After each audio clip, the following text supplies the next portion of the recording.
Dì riếtត្រីនិទានសូមជូនរឿង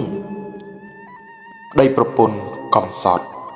បាទមុននឹងចូលដល់សាច់រឿងនិទានខ្ញុំបាទសូមចិត្តបងប្អូនមេត្តាជួយចុចពាក្យ Subscribe ឲ្យ Channel ខ្ញុំម្នាក់មួយផងបាទក៏ដូចជា Like និង Comment ដើម្បីលើកទឹកចិត្តដល់ខ្ញុំបាទដែលជាអ្នកនិពន្ធរឿងនិងជាអ្នកនិទានជូនពុកម៉ែបងប្អូនស្ដាប់សូមអរគុណនៅចុងភូមិដាច់ស្រយាលមួយមានផ្ទះឈើតូចមួយដំបូលប្រក់ស័ង្កសីចាស់ចាស់ពេលមានភ្លៀងធ្លាក់ទឹកធ្លាក់ចុះតាមរន្ធដូចទឹកភ្នែកមនុស្សក្រីក្រ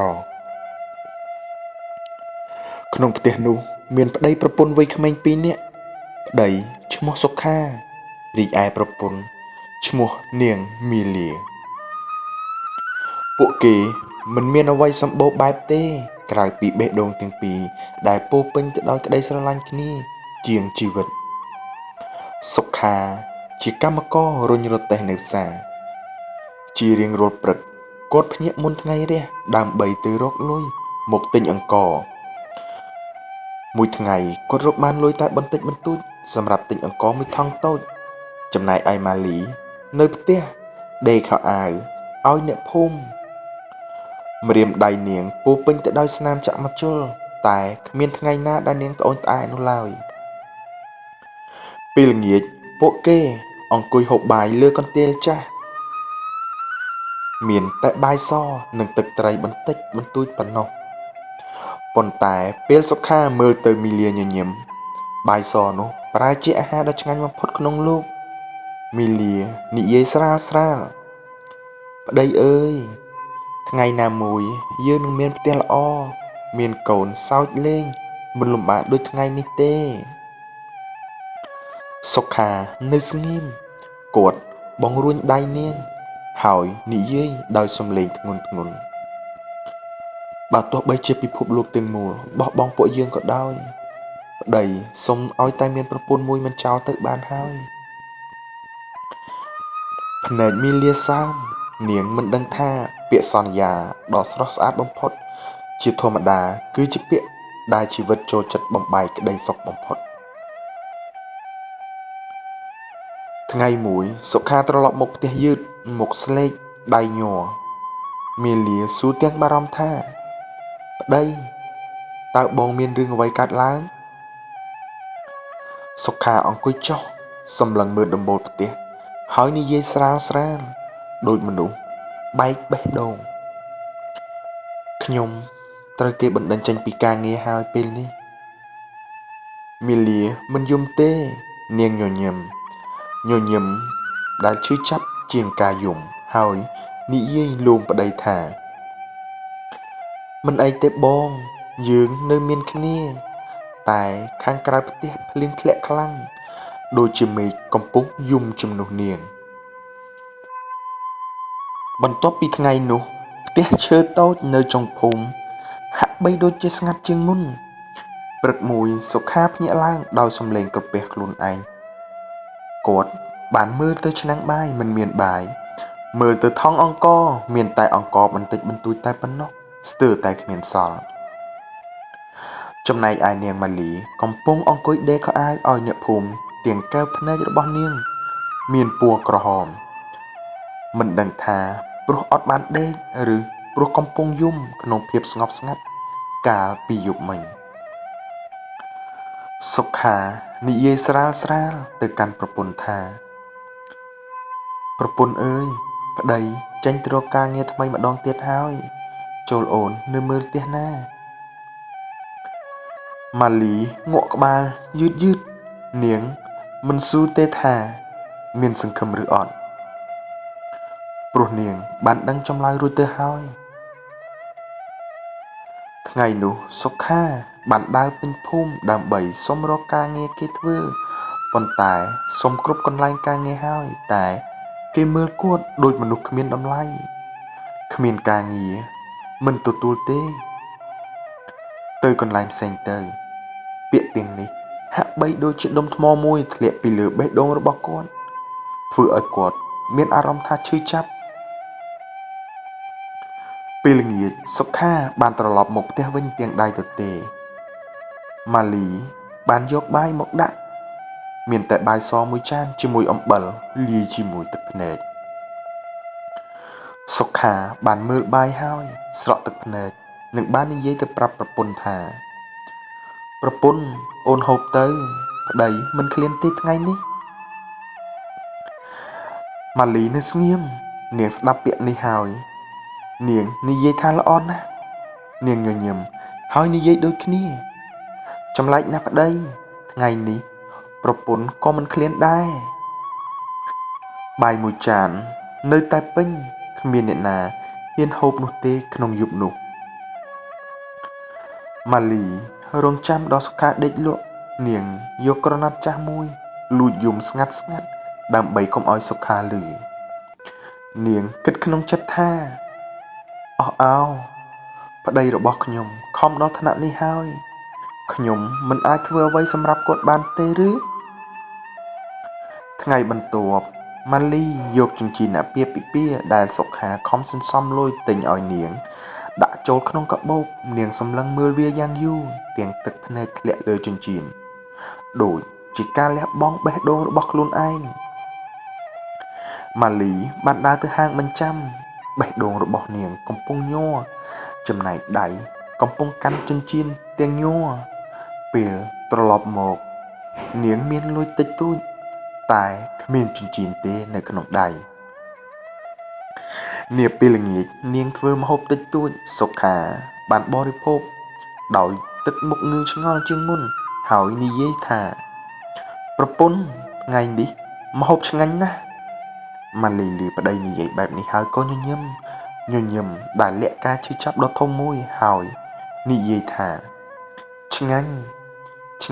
ព្រោះមានប្តីនៅក្បែរប្រពន្ធយប់នោះសុខាសង្កេតឃើញម្រាមដៃម៉ាលីទទេអត់មានចិញ្ចៀនគាត់សួរទាំងភ្ញាក់ផ្អើលថាអូនតើចិញ្ចៀនប្រពន្ធទៅណាពេលនោះម៉ាលីស្ទាក់ស្ទើរមិនដឹងគូថានិយាយបែបណាហើយនាងក៏និយាយស្រាលអូប្រពន្ធដាក់លាក់វាទុកព្រោះអូនខ្លាចវាខូចពេលនោះសុខាក៏យល់គាត់មិននិយាយទៀតទេប៉ុន្តែបេះដូងរបស់គាត់ចាប់ផ្ដើមមានអារម្មណ៍មិនល្អចំណែកឯនៅខាងក្រៅខ្យល់ពេលយប់ត្រជាក់ដូចជាក្តីសង្ឃឹមរបស់ពួកគេកំពុងត្រជាក់ទៅតាមបន្តិចម្ដងសុខាមិនសូវនិយាយទៀតទេគាត់បានអង្គុយនៅស្ងៀមមើលទៅដំបូលផ្ទះចាស់មើលទៅគាត់ហាក់បីដូចជាមនុស្សកំពុងរត់ថ្ងៃចុងក្រោយនៃសេចក្តីអស់សង្ឃឹមព្រឹកមួយគាត់បានមកប្រាប់ម៉ាលីថាប្រពន្ធអើយប្តីរកការងារថ្មីបានហើយតែត្រូវទៅធ្វើការឆ្ងាយនឹងយប់បន្តិចភ្នែកម៉ាលីប្រឹងបើកទាំងទឹកមុខញញឹមទោះបីបេះដូងរបស់នាងមានអារម្មណ៍ថាមានរឿងចម្លែកមួយក៏ដោយក៏នាងនៅតែញញឹមហើយនិយាយទៅកាន់ប្តីថាប្តីទៅចោះប្រពន្ធនៅរងចាំនៅផ្ទះបានតែនាងមិនដឹងទេថាការងារនោះមិនមែនជាការងារស្អាតនោះទេសុខាទៅធ្វើការនៅកន្លែងដឹកអីវ៉ាន់ខុសច្បាប់ហើយការងារនៅពេលយប់នឹងលួចលាក់នឹងមានគ្រោះថ្នាក់គ្រប់វិនាទីផងដែរគាត់ដឹងថាវាអាក្រក់ដឹងថាវាអាចបំផ្លាញជីវិតប៉ុន្តែគាត់គិតថាអ្វីក៏ដោយសូមឲ្យតែប្រពន្ធរស់បានសុខប្តីបាត់បង់អ្វីក៏បានប៉ុន្តែប្តីមិនអាចបាត់បង់ប្រពន្ធនិងឲ្យប្រពន្ធរងទុក្ខបាននោះឡើយជារៀងរាល់យប់ម៉ាលីអង្គុយរងចាំផ្លូវប្តីត្រឡប់មកវិញបេះដូងរបស់នាងញ័រពេលឮសំឡេងជើងពេលសុខាត្រឡប់មកខ្លួនពោពេញដោយធូលីភ្នែកក្រហមដៃញ័រម៉ាលីមិនស៊ូទេនាងតែងយកទឹកឲ្យគាត់លុបមុខជានិច្ចហើយនិយាយស្រាលប្តីហត់ហើយមែនទេថ្ងៃនេះសុខាគ្រាន់តែងក់ក្បាលព្រោះបើគាត់និយាយគាត់ខ្លាចទឹកភ្នែករបស់គាត់ធ្លាក់ចុះលុយចាប់ផ្ដើមមានច្រើនជាងមុនផ្ទះមានបាយហូបមានម្ហូបខ្លះតែម៉ាលីវិញចាប់ផ្ដើមស្លក់ភ្នែកមិនសូវមានពន្លឺ យប់មួយម៉ាលីបានសួរយ៉ាងស្ទាក់ស្ទើរទៅកាន់សុខាថាប្តីការងារនេះវាមានគ្រោះថ្នាក់ដល់ប្តីមែនទេសុខាពេលឮប្រពន្ធសួរបែបនោះក៏ដកដង្ហើមជ្រៅហើយនិយាយពាក្យដែលបំផ្លាញបេះដូងខ្លួនឯងបើប្តីមិនធ្វើប្រពន្ធនឹងអត់ឃ្លានម៉ាលីនៅស្ងៀមទឹកភ្នែកធ្លាក់ស្ងាត់នាងដឹងថាប្តីនាងកំពុងដើរលើផ្លូវដែលមិនមានពន្លឺថ្ងៃណាមួយពេលយប់ងងឹតជាធម្មតាសុខាត្រឡប់មកផ្ទះម៉ាលីអង្គុយរង់ចាំរហូតដល់ព្រះច័ន្ទលិចរហូតដល់មាន់រងាវចុងក្រោយមានសំឡេងគោះទ្វារប៉ុន្តែមិនមែនជាសំឡេងរបស់សុខាទេតែវាជាសំឡេងរបស់ប៉ូលីសពេលនោះនាងមានអារម្មណ៍ថាពិភពលោករបស់នាងបានដួលរលំមួយផ្លែតបាត់ទៅហើយជាមួយនឹងបេះដូងលោតដៃញ័រដង្ហើមដកខ្លីៗទ្វារផ្ទះតូចបើកចំហខ្យល់បក់ចូលប៉ុន្តែសុខាមិនបានចូលមកនោះទេគឺប៉ូលីសឈរនៅនឹងមុខហើយនិយាយពាក្យខ្លីៗដែលធ្វើឲ្យជើងនាងម៉ាលីទន់ដួលប្តីអ្នកត្រូវបានចាប់ខ្លួនពាក់ព័ន្ធនឹងករណីដឹកអីវ៉ាន់ខុសច្បាប់ម៉ាលីមិនស្រែកមិនយំភ្លាមនាងគ្រាន់តែស្ដាប់ដូចមនុស្សដែលបេះដូងឈប់ដើរទៅហើយនៅយប់នោះនាងអង្គុយម្នាក់ឯងនៅមុខផ្ទះមើលផ្លូវដែលធ្លាប់សុខាដើរត្រឡប់មកអាហារត្រូវបានដាក់រួចជាស្រេចប៉ុន្តែគ្មានអ្នកណាហូបថ្ងៃបន្ទាប់ម៉ាលីបានទៅពន្ធនាគារដើរឆ្លងកាត់ទ្វារធំដែកត្រជាក់សំឡេងបិទទ្វារដូចបេះដូងបែកខ្ទេចខ្ទាំពេលនាងឃើញសុខាសក់របស់គាត់រញ៉េរញ៉ៃមុខស្លេកភ្នែកគ្មានពន្លឺនាងរត់ទៅអោបគាត់តែមានតុដៃត្រជាក់នៅពីមុខបំបែកពួកគេសុខានិយាយមុនសំឡេងទាបប្រពន្ធឲ្យបងសំទោសពាក្យតែ3ម៉ាត់តែធ្ងន់ជាងភ្នំម៉ាលីទប់ទឹកភ្នែកមិនបានទេនាងនិយាយទាំងញងប្តីហេតុអ្វីមិនប្រាប់ប្រពន្ធអាចអត់ឃ្លានបានតែប្រពន្ធមិនអាចអត់ប្តីបាននោះទេសុខាទម្លាក់កែវភ្នែកចុះគាត់មិនហ៊ានមើលមុខនាងទេព្រោះភ្នែកនោះគឺជាការផ្ដន់ទាទោសដ៏ធំបំផុតសម្រាប់គាត់ថ្ងៃកន្លងទៅម៉ាលីទៅលេងសុខាជារៀងរាល់សប្តាហ៍ដឹកអាហារតិចតួចនិងក្តីសង្ឃឹមតិចតួចតែជីវិតនៅខាងក្រៅមិនអាណិតនាងទេអ្នកភូមិចាប់ផ្ដើមនិយាយថា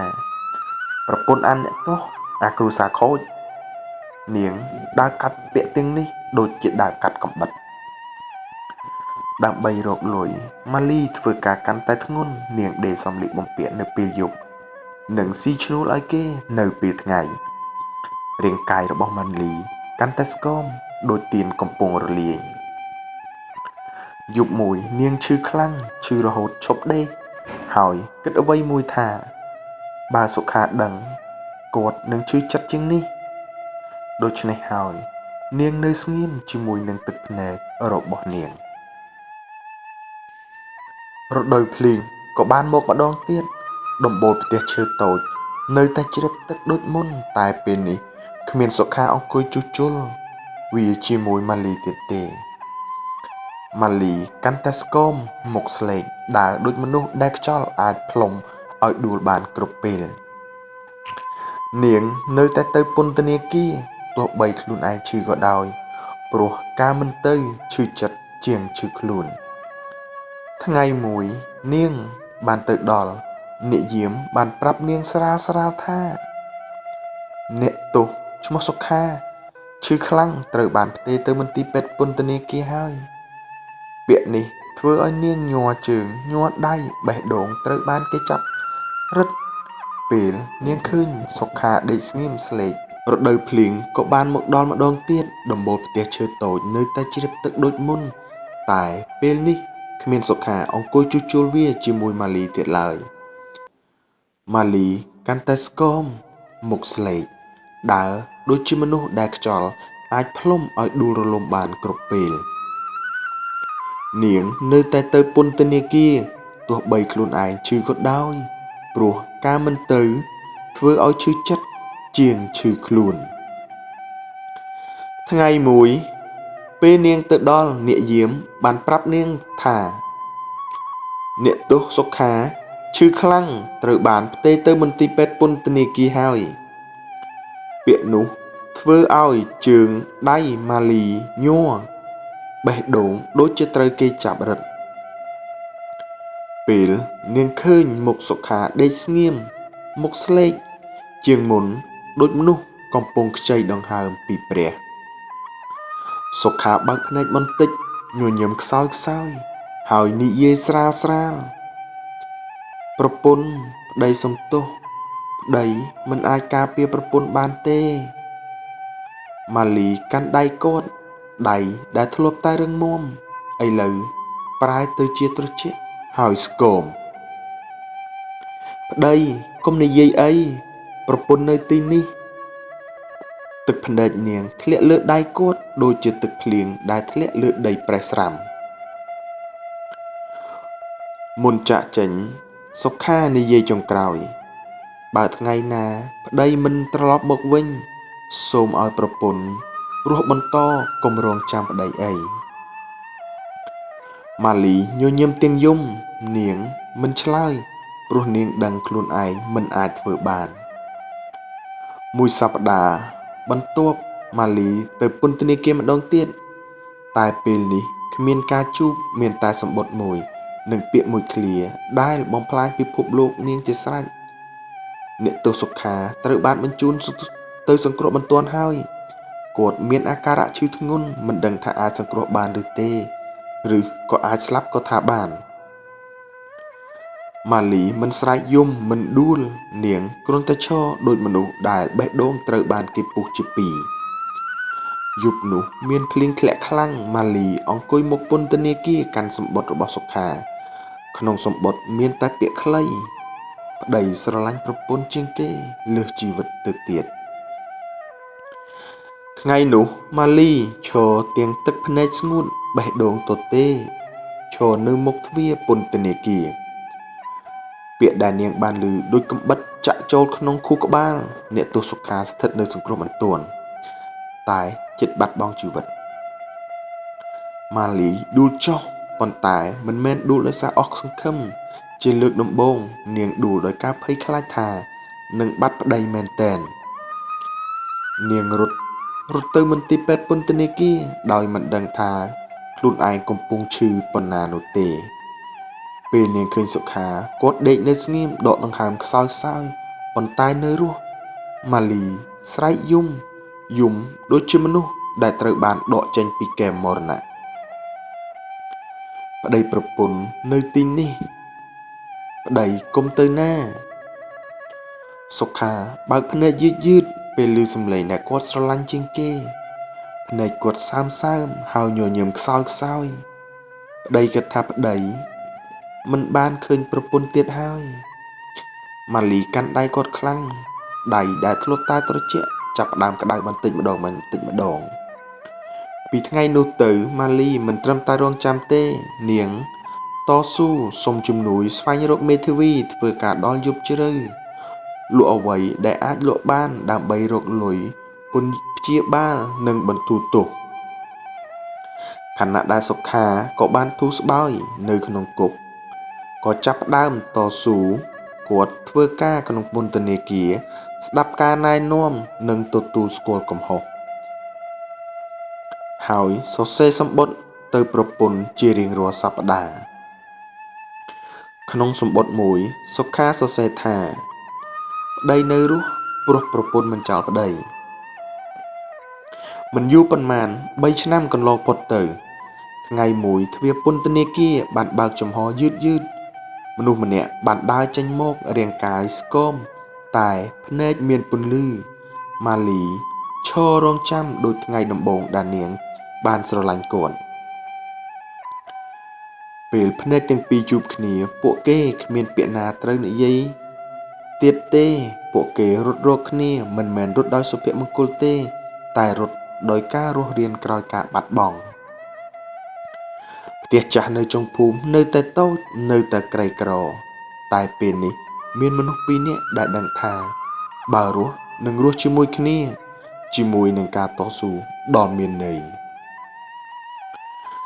ថ្ងៃដែលសុខាដើរចេញពីទ្វារពន្ធនាគារគឺជាថ្ងៃដែលមានពន្លឺចែងចាំងប៉ុន្តែពិភពលោកមិនបានស្វាគមន៍គាត់ឡើយម៉ាលីឈររងចាំភ្នែកសើមដៃញ័រមុនពេលគាត់ដើរមកដល់នាងនិយាយអ្វីគ្រាន់តែការកាត់ដៃគ្នាមនុស្សខ្លាចបាត់បង់ម្ដងទៀតសុខានិយាយស្រាលប្រពន្ធប្តីត្រឡប់មកហើយតែប្តីមិនដឹងថាពិភពលោកនៅតែទទួលប្តីឬអត់ម៉ាលីញញឹមទាំងមានស្នាមរបួសបើពិភពលោកមិនទទួលប្រពន្ធជាអ្នកទទួលពួកគេត្រឡប់ទៅផ្ទះចាស់ផ្ទះដែលមានអ្នកភូមិធ្លាប់ហៅថាផ្ទះអ្នកទោសថ្ងៃដំបូងសុខាដើរទៅរកការងារដាក់មុខញញឹមលាក់អតីតកាលតែពេលគេឃើញឯកសារឃើញប្រវត្តិសំឡេងគេក៏ប្រែជាក់ថាយើងមិនទទួលអ្នកធ្លាប់ជួបទោសទេទៅកន្លែងផ្សេងទៅខ្ញុំខ្លាចមានបញ្ហាពាក្យទាំងនោះបានដួលលើបេះដូងសុខាធ្ងន់ជាងច្រវាក់ក្នុងគុកទៅទៀតពេលល្ងាចគាត់បានត្រឡប់មកផ្ទះវិញជាមួយនឹងទឹកមុខស្លេកដៃទទេម៉ាលីមិនស៊ូនាងគ្រាន់តែដាក់បាយហើយនិយាយស្រាលថ្ងៃស្អែកយើងសាកល្បងម្ដងទៀតប៉ុន្តែអ្នកភូមិមិនសាកជាមួយពួកគេទេក្មេងៗខ្លះបានចង្អុលនោះប៉ាគាត់ជាអ្នកទោសមនុស្សធំខ្លះនិយាយពីក្រោយប្រពន្ធគល់ងងដែរដែលនៅតែរងចាំហើយស្រឡាញ់អ្នកទោសម៉ាលីលឺតែធ្វើមិនលឺនាងរីងរស់ជាមួយការឈឺចាប់ដូចរស់ជាមួយដង្ហើមយប់មួយសុខានិយាយទាំងសំឡេងបាក់ទឹកចិត្តប្តីអាចទៅឆ្ងាយបានទេទៅកន្លែងណាដែលគ្មានអ្នកណាស្គាល់ម៉ាលីនៅស្ងៀមហើយនិយាយពាក្យដែលនាងធ្វើឲ្យគាត់ភ័យប្តីអាចរត់ពីមនុស្សបានតែយើងមិនអាចរត់ពីជីវិតយើងបានយើងត្រូវប្រឈមមុខថ្ងៃបន្ទាប់ពួកគេចាប់ផ្ដើមពីសូន្យសុខាទៅជួយកាប់ឈើជួយជួសជុលផ្ទះការងារដែលគ្មានអ្នកណាចង់ធ្វើលុយតិចតែសុទ្ធចរិតម៉ាលីលក់បន្លែតូចដាំក្រោយផ្ទះដៃកខ្វក់តែចិត្តស្អាតថ្ងៃក្រោយកន្លងទៅមនុស្សខ្លះនៅតែមើលងាយពួកគេតែមនុស្សខ្លះចាប់ផ្ដើមមើលឃើញគាត់ហើយនិយាយថាគាត់ខំធ្វើការគាត់មិនដូចមុនទេថ្ងៃមួយអ្នកភូមិម្នាក់មានគ្រោះថ្នាក់ព្រោះមានភ្លៀងធំហើយមានផ្ទះមួយនៅក្នុងភូមិបានដួលរលំសុខាមិនគិតគាត់រត់ទៅជួយដោយចិត្តក្លាហានគ្មាននរណាម្នាក់ហៅគាត់ថាអ្នកនោះអ្នកនេះទៀតទេគ្មានអ្នកណាហៅគាត់ថាអាអ្នកទោសគេគ្រប់គ្នាហៅគាត់ថាមនុស្សល្អយប់នោះសុខាអង្គុយមុខផ្ទះម៉ាលីអង្គុយជិតគាត់និយាយស្រាលប្តីមិនអាចលុបអតីតកាលបានតែប្តីអាចសរសេរថ្ងៃស្អែកបានម៉ាលីដាក់ក្បាលលើស្មាគាត់យើងមិនឈ្នះមនុស្សទាំងអស់នោះទេតែយើងមិនចោលគ្នានោះគឺជាជ័យជំនះខ្យល់យប់បក់ស្រាលដំបូលផ្ទះក្រហមនៅដដែលតែខាងក្រោមវាមានប្តីប្រពន្ធពីរនាក់កំពុងតស៊ូមិនមែនដើម្បីសុភមង្គលតែដើម្បីរស់ដោយមិនលំអៀងខ្លួនថ្ងៃមួយសុខាទៅធ្វើការជួសជុលផ្ទះឲ្យអ្នកមានម្នាក់គាត់ខំធ្វើការមិនលួចខ្ជិលតែពេលការងារចប់ម្ចាស់ផ្ទះមើលមកគាត់យូរហើយនិយាយស្រាលខ្ញុំសុំទោសខ្ញុំទើបតែដឹងថាអ្នកធ្លាប់ជាប់គុកលុយនេះខ្ញុំសុំបង់ឲ្យតែពាក់កណ្ដាលបានទេសុខានៅស្ងៀមពាក់កណ្ដាលលុយគឺជាពាក់កណ្ដាលថ្ងៃធ្វើការពាក់កណ្ដាលកម្លាំងពាក់កណ្ដាលតម្លៃមនុស្ស គាត់ងក់ក្បាលយកលុយហើយដើរចេញដោយមិននិយាយអ្វីល្ងាចឡើងម៉ាលីឃើញទឹកមុខប្តីស្ងៀមខ្លាំងនាងបានទៅសួរនឹងបារម្ភពីប្តីថាប្តីមានអ្វីកើតឡើងសុខាញញឹមខ្លាំងខ្លាយគ្មានអ្វីទេប្តីហត់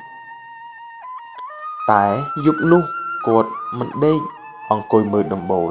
ហើយសួរខ្លួនឯងថាតើខ្ញុំមានតម្លៃបែបនេះដល់ពេលណា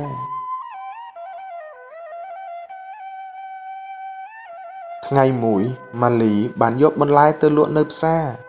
ពេលនោះមានស្ត្រីម្នាក់និយាយខ្លាំងៗដើម្បីឲ្យអ្នកផ្សេងឮកុំទិញពីនាងប្តីនាងធ្លាប់ជាអ្នកទោសលុយមិនស្អាតទេម៉ាលីឈរនៅនឹងកន្លែងដៃកាន់បន្លែដូចមនុស្សដែលត្រូវគេដកព្រលឹងចេញពីខ្លួននាងមិនយំមិនតវ៉ានាងគ្រាន់តែយកបន្លែត្រឡប់ទៅផ្ទះវិញយប់នោះម៉ាលីនិយាយស្រាលៗប៉ុន្តែពាក្យធ្ងន់ណាស់ប្តីប្រពន្ធអស់កម្លាំងបន្តិចហើយសុខាភ្ញាក់ប្រពន្ធកុំបែបនេះប្តីនៅទីនេះម៉ាលីសំឡឹងមើលដៃខ្លួនឯងដៃដែលធ្លាប់តែរឹងឥឡូវប្រែជាទន់ជ្រាយប្រពន្ធមិនខ្លាចអត់ប៉ុន្តែប្រពន្ធខ្លាចថាថ្ងៃណាមួយប្តីនឹងអស់កម្លាំងជាងប្រពន្ធពាក្យនោះចាក់ចូលក្នុងបេះដូងរបស់សុខាយ៉ាងជ្រៅជាងពេលគេហៅគាត់ថាជាអ្នកទោសទៅទៀតថ្ងៃបន្តទៀតសុខាចាប់ផ្ដើមស្ងៀមនិយាយតិចញញឹមតិចគាត់ចាប់ផ្ដើមសង្ស័យខ្លួនឯងបើគ្មានខ្ញុំប្រពន្ធប្រហែលរស់ល្អជាងនេះយប់មួយបន្ទាប់ពីមានការរើសអើងម្ដងទៀត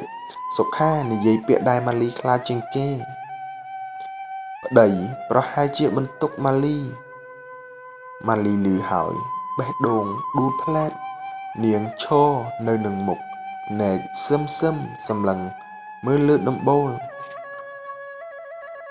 ប្តីអាចជាអ្នកទោសសម្រាប់សង្គមតែប្តីមិនមែនជាបន្ទុកសម្រាប់ប្រពន្ធ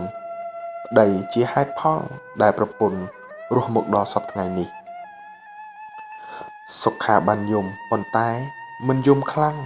តែទឹកភ្នែកធ្លាក់ស្ងាត់ដោយបុរសដែលត្រូវអនុញ្ញាតឲ្យឈឺចាប់ជាលើកដំបូងថ្ងៃបន្ទាប់សុខាសម្រេចចិត្តមួយគាត់បានទៅសុំការងារដែលគ្មានអ្នកណាហ៊ានទៅធ្វើសំអាតសម្រាមជួសជុលលូជួសជុលបង្គន់ការងារដែលគេមើលងាយអ្នកខ្លះសើចឲ្យគាត់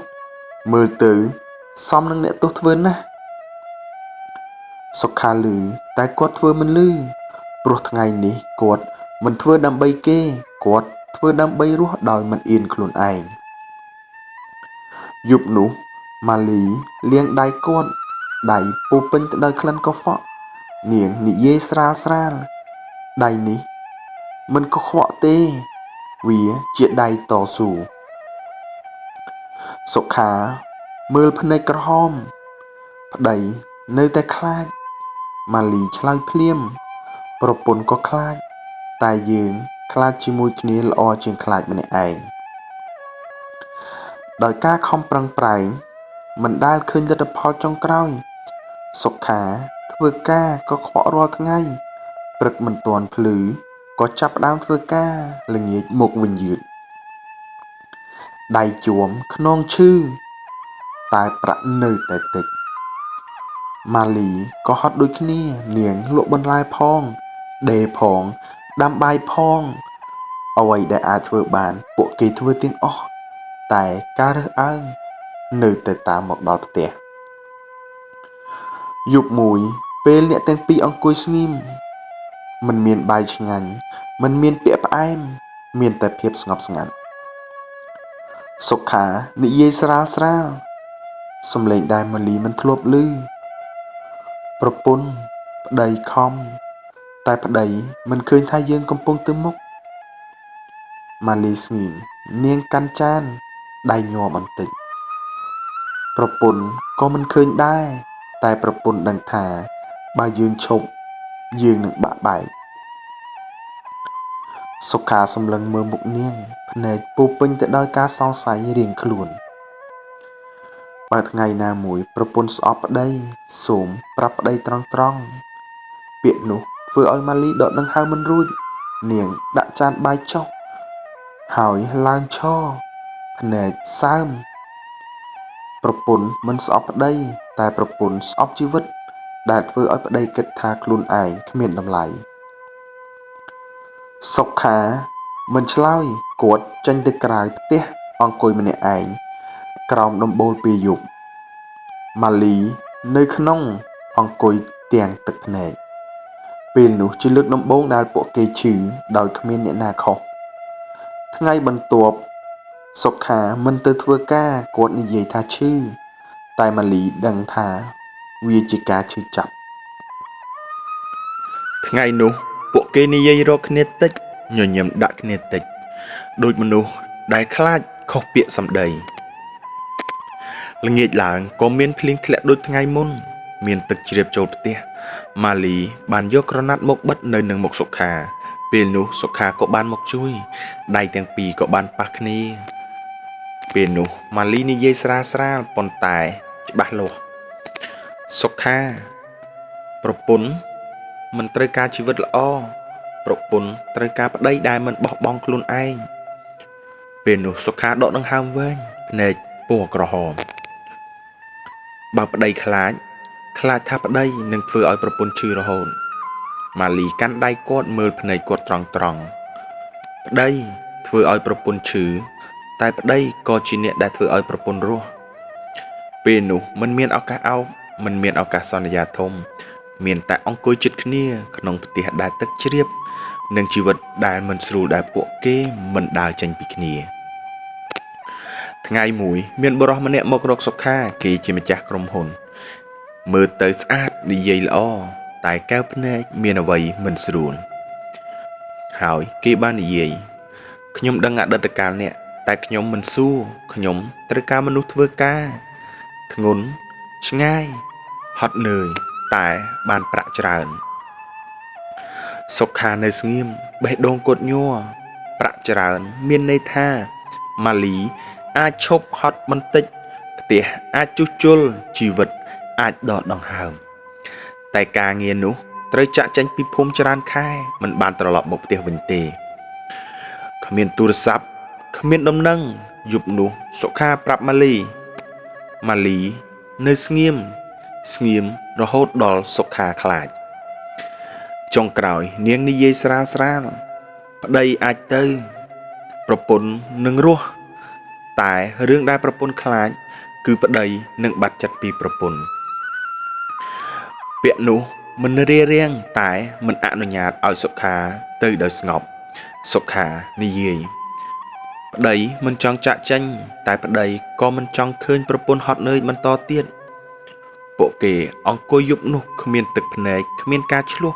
មានតែភាពស្ងប់ស្ងាត់ដែលធ្ងន់ជាងសំឡេងយំថ្ងៃដែលសុខាចេញទៅម៉ាលីមិនយំនាងគ្រាន់តែចង់ក្រណាត់ដៃញ័រប៉ុន្តែចិត្តរឹងគាត់បាននិយាយថាបងទៅធ្វើការត្រូវចេះថែរក្សាខ្លួនផងអូននៅទីនេះរងចាំប្តីរហូតសុខាមិនឆ្លើយគាត់ខ្លាចបើនិយាយគាត់នឹងមិនអាចទៅបានថ្ងៃក្រោយកន្លងទៅម៉ាលីរស់នៅម្នាក់ឯងក្នុងផ្ទះដែលស្ងប់ស្ងាត់ជាងមុនអ្នកភូមិចាប់ផ្ដើមនិយាយម្ដងទៀតប្តីនាងចេញទៅហើយប្រហែលមិនត្រឡប់មកវិញទេពាក្យទាំងនោះចាក់ចូលក្នុងដូចម្ជុលចាក់ចំបេះដូងម៉ាលីធ្វើការកាន់តែច្រើនដើម្បីមិនគិតដើម្បីមិនសួរខ្លួនឯងបើគាត់មិនត្រឡប់មកវិញ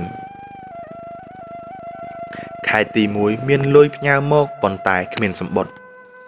ខែទី2មានសម្បត្តិប៉ុន្តែគ្មានលុយក្នុងសម្បត្តិសុខាសរសេរប្តីហត់តែប្តីនៅតែខំព្រោះប្រពន្ធម៉ាលីអានហើយញញឹមទោះបេះដូងចុកចាប់ក៏ដោយខែទី3គ្មានអ្វីមកទាំងអស់ម៉ាលីអង្គុយនៅមុខផ្ទះយប់មួយមើលផ្លូវដែលសុខាធ្លាប់ដើរនាងបានយំនាងគ្រាន់តែសួរខ្លួនឯងស្ងាត់នេះហើយឬតម្លៃនៃការតស៊ូបានប៉ុន្មានខែកន្លងផុតទៅសុខាក៏ត្រឡប់មកពីធ្វើការវិញ រូបរាងរបស់គាត់កាន់តែស្គមភ្នែករបស់គាត់កាន់តែស្លក់ហើយភ្នែកគ្មានពន្លឺដូចមុនពេលគាត់ឈរនៅមុខផ្ទះម៉ាលីឃើញគាត់ហើយមានអារម្មណ៍ថាស្លុតចិត្តនេះប្តីខ្ញុំមែនដូចមនុស្សដែលងើបពីឈឺប្រពន្ធប្តីខំតែប្តីមើលមិនឃើញអ្វីនៅខាងក្រៅទេម៉ាលីដកដង្ហើមយូរនាងស្គាល់ថាមនុស្សដែលត្រឡប់មកមិនមែនមនុស្សដដែលមិនយូរប៉ុន្មានសុខាក៏បានធូរស្រាលប៉ុន្តែពេលខ្លះគាត់កាន់តែឈឺពេលខ្លះគាត់នៅតែស្ងៀមមិនញញឹមស្រស់ដូចមុនទៀតទេ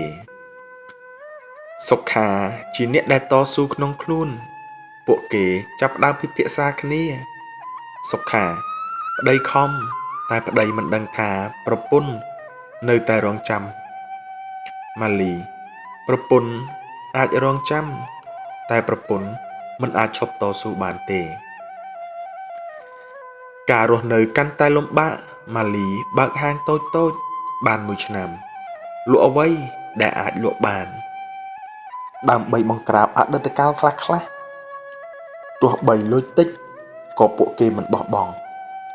ច្រើនថ្ងៃកន្លងទៅពួកគេចាប់ផ្ដើមទទួលការរើសអើងមនុស្សនៅក្នុងភូមិមិនចង់ទទួលយកពួកគេអ្នកទោសមិនអាចធ្វើអ្វីបានល្អឡើយអ្នកគូត្រូវបានបោះបង់ម៉ាលីញញឹមតែកែវភ្នែកស្រអាប់បើពួកគេបោះបង់ពួកយើងប៉ុន្តែយើងនៅតែមានគ្នាសុខាកាន់ដៃនាងប្តីស្គាល់ប្តីអស់កម្លាំងប៉ុន្តែប្តីនៅតែតស៊ូដោយសារប្តីស្រឡាញ់ប្រពន្ធយប់មួយមេឃភ្លៀងដំបូលក្រហមនៅដដែលសុខានិងម៉ាលីអង្គុយជិតគ្នាជីវិតឈឺចាប់មិនងាយស្រួលតែពួកគេចង់ទៅមុខជាមួយគ្នាពួកគេដឹងថាការតស៊ូមិនមែនសម្រាប់ស្នេហាវាគឺសម្រាប់រស់នៅជាមួយគ្នាក្នុងពិភពលោកដែលលំបាកបន្ទាប់ពីថ្ងៃនោះទៅពួកគេបានចាប់ផ្ដើមជីវិតថ្មីដោយមិនងាយស្រួលកាន់តែឈឺចាប់តែពួកគេនៅជាមួយគ្នាជានិច្ចព្រឹកមួយសុខាដើរទៅសុំការងារនៅរោងចក្រថ្មីមួយខោអាវគាត់ស្អាតមុខមាត់គាត់ស្ងៀមគាត់ខំឈរដោយក្តីមោទនភាពដូចបរិះដែលចង់ចាប់ដើមជាថ្មីមេការមើលប្រវត្តិរបស់គាត់ហើយងើបមុខឡើងនិងបានសួរត្រង់តើអ្នកធ្លាប់ជប់គុកមែនទេសុខាឮសំឡេងមួយផ្លែតប៉ុន្តែគាត់មិនកុហកបាទខ្ញុំបាទធ្លាប់ជប់គុកប៉ុន្តែខ្ញុំបានកែខ្លួនហើយមេការដាក់ក្រដាស់ចុះញញឹមតិចយើងមិនចង់មានបញ្ហាពាក្យខ្លីតែបំផ្លាញកម្លាំងចិត្តបរិះម្នាក់សុខាដើរចឹងជើងធ្ងន់មេឃភ្លៀងធ្លាក់ស្រាលដូចជាអំពាវនាវឲ្យគាត់យំប៉ុន្តែគាត់មិនយំពេលត្រឡប់មកផ្ទះម៉ាលីមើលមុខគាត់នាងមិនស៊ូនាងគ្រាន់តែដាក់អាហារនៅមុខហើយនិយាយស្រាលបើថ្ងៃនេះមិនបានថ្ងៃស្អែកយើងខំបន្តទៀតសុខាចាប់ដៃនាងប្តីខ្លាចមិនមែនខ្លាចអត់ការងារធ្វើអ្វីដែលប្តីខ្លាចគឺធ្វើឲ្យប្រពន្ធខកចិត្តម៉ាលីញញឹមដោយលាក់បាំងទឹកភ្នែកប្រពន្ធមិនត្រូវការអ្វីច្រើនប្រពន្ធត្រូវការតែប្តីនៅក្បែរថ្ងៃកន្លងទៅម៉ាលីលក់នំតូចមានមនុស្សមកទិញមានមនុស្សមកមើលងាយប្តីនាងធ្លាប់ជប់គុកទិញពីគេមិនសូវសុវត្ថិភាពទេពាក្យនេះឮដល់ត្រចៀកម៉ាលីហើយចាក់ចូលដល់បេះដូងប៉ុន្តែនាងនៅស្ងៀមយប់មួយសុខាអង្គុយក្រៅផ្ទះមើលផ្កាយនិយាយស្ងាត់ប្តីអស់កម្លាំងប៉ុន្តែប្តីមិនចង់បោះបង់ម៉ាលីអង្គុយក្បែរដាក់ក្បាលលើស្មាគាត់យើងមិនត្រូវការឈ្នះពិភពលោកយើងគ្រាន់តែចង់ឈ្នះការលំបាកនេះជាមួយគ្នាពាក្យនោះមិនធ្វើឲ្យជីវិតងាយស្រួលតែធ្វើឲ្យបេះដូងមិនទទេ ស្អែកឡើងម៉ាលីនាំសុខាទៅផ្សារដើម្បីលក់បន្លែនិងនំតូចៗពួកគេចូលចិត្តធ្វើដើម្បីរកលុយបន្ថែមប៉ុន្តែអ្នកភូមិខ្លះមើលពួកគេដោយស្រមោលហើយនិយាយចំជាសំឡេងខ្នាតតូចបើអ្នកទិញពីគេអ្នកនឹងមានបញ្ហាអ្នកទោសមិនមានតម្លៃសម្រាប់ការលក់ឬទិញទេសុខាស្គមស្គាំងសម្លៀកបំពាក់ខោអាវស្អាតខំធ្វើតែមានមនុស្សមើលងាយដដែលធ្វើឲ្យចិត្តចាប់ផ្ដើមសង្ស័យខ្លួនឯងម៉ាលីមើលសុខាភ្នែកសើមនាងដឹងថាបេះដូងប្តីរងចាំសញ្ញាចេញពីការមើលងាយនេះសុខា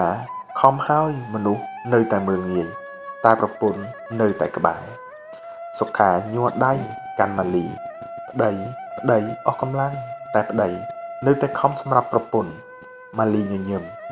ពួកគេចង់ឲ្យយើងបោះបង់តែយើងមិនអាចបោះបង់ថ្ងៃបន្ទាប់ពួកគេដើរទៅភូមិខាងលិចដើម្បីចែកទំនិញតែមានមនុស្សម្នាក់ចាប់ផ្ដើមពាក្យមើលងាយអ្នកទោសហេតុអ្វីអ្នកមកទីនេះសុខាស្ងៀមហើយត្រឡប់មើលម៉ាលីនាងមិននិយាយគ្រាន់តែអង្គុយជិតគាត់ប្តីឈឺមែនទេប្តីខំប៉ុន្តែមិនចង់ឲ្យប្រពន្ធឈឺសុខាទាញដៃនាងភ្នែកក្រហមប្តីខ្លាចថាប្រពន្ធនឹងឈឺចិត្តពីការមើលងាយនេះម៉ាលីញញឹមប្រពន្ធកុំខ្លាចពួកគេចង់ឲ្យយើងបាក់បោកទឹកចិត្តតែយើងនៅតែមានគ្នា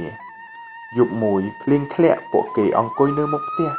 ដូចមនុស្សដែលស្គាល់ថាស្នេហានិងការតស៊ូគឺមិនងាយស្រួលទេ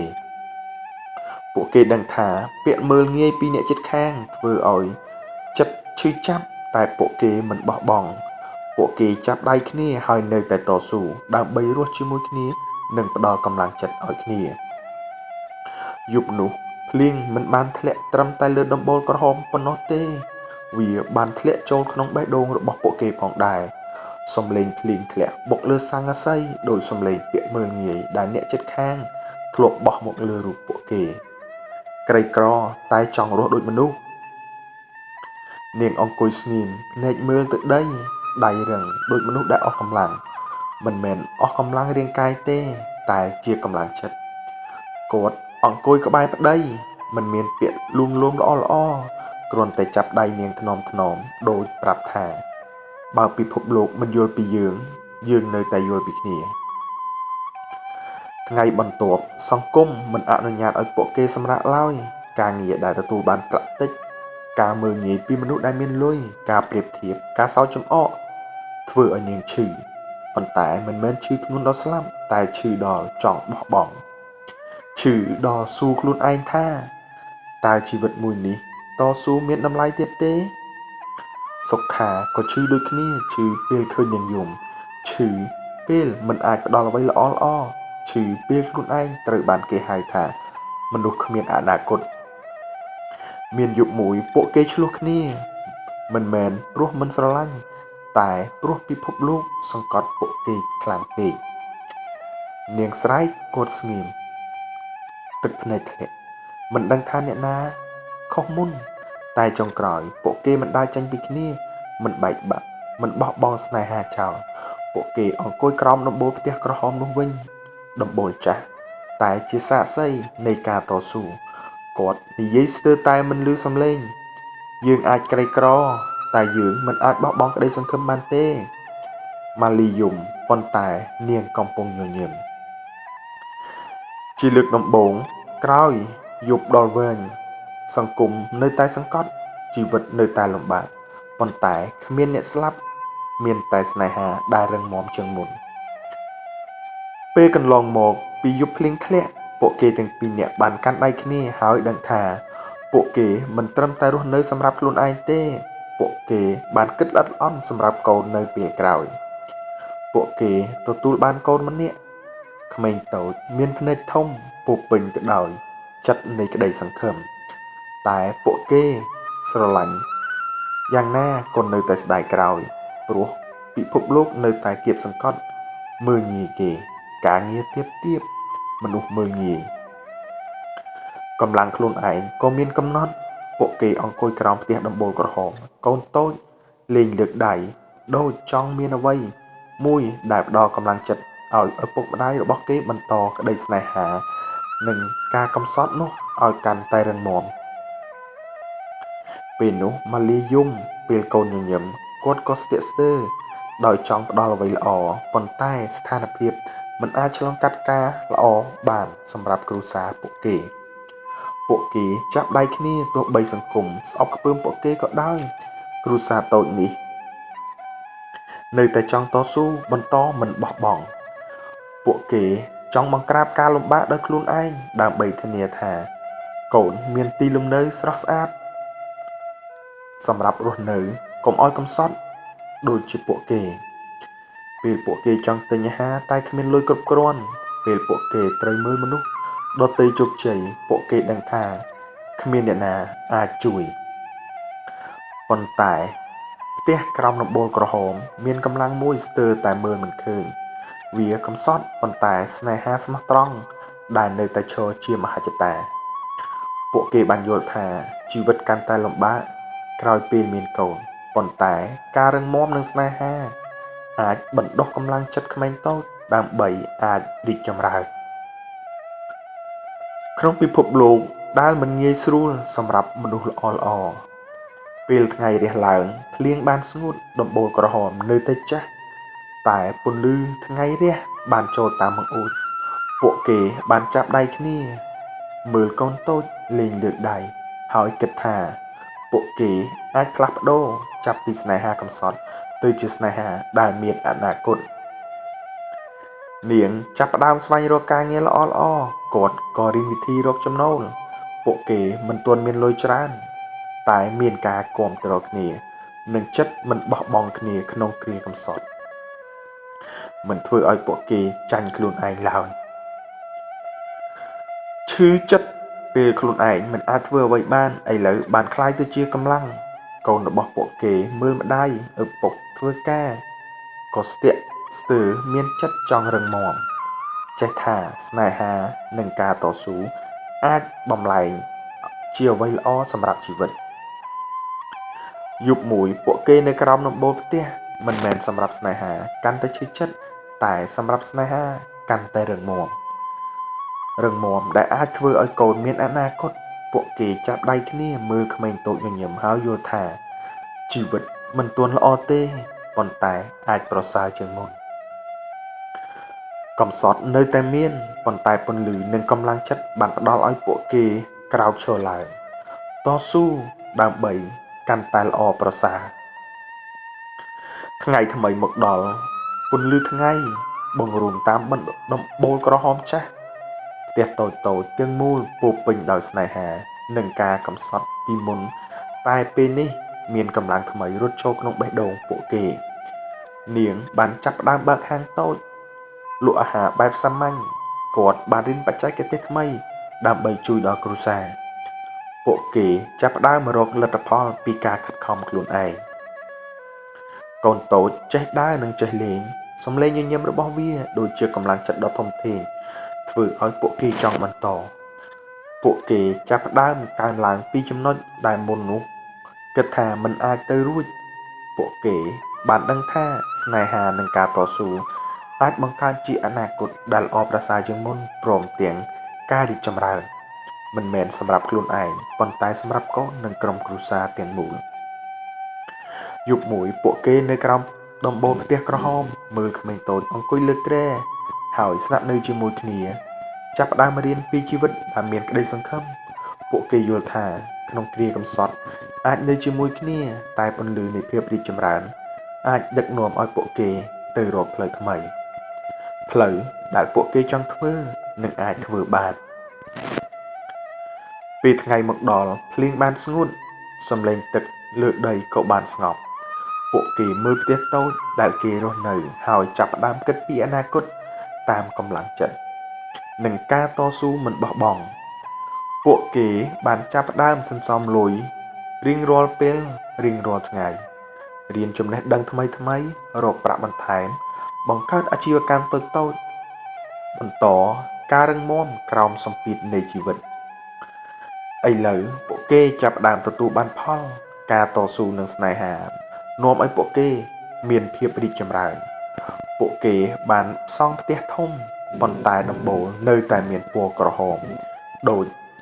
នឹកឃើញអតីតកាលនឹកឃើញរាល់យប់ពេលភ្លៀងធ្លាក់នឹកឃើញការតស៊ូនិងចិត្តមិនបោះបង់